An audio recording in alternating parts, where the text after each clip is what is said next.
Nahihirapan ka bang mag-record para sa audio o video mong i-upload para sa channel mo sa YouTube?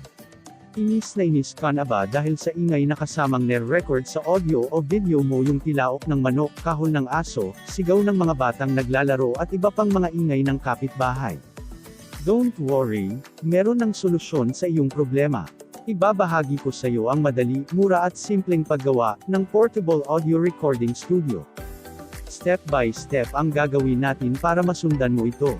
Para ma-update ka sa mga susunod na videos na gagawin ko, mas mabuti kung mag-subscribe ka na rin sa ating channel.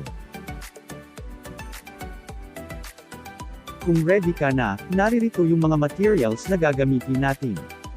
Box. Ang sukat ng box ay 9.5 inches height, 13 inches width, 18.5 inches length. Contain cutter, tape, glue, ruler, ballpen, wrapper. Foam. Ang tawag dito ay acoustic wall panel soundproofing foam pads.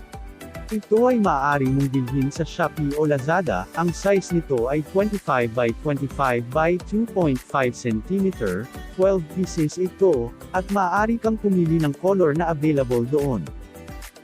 Kung kumpleto na yung mga materials mo, let's go! Simulan na nating gawin ito. First step. Hatiin ang box gaya nito. Pag nahati mo na yan.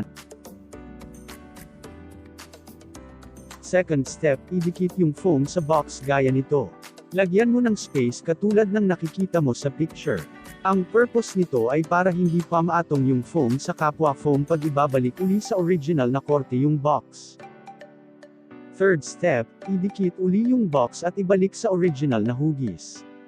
Habang ginagawa mo ito, tiyaking matibay yung bawat pagdidikitan nito para magamit mo ng matagal. Note, yung height ng box na 9.5 inches dati ay magiging 16 inches na. Yan dapat ang lalabas na height nito bilang finished project natin.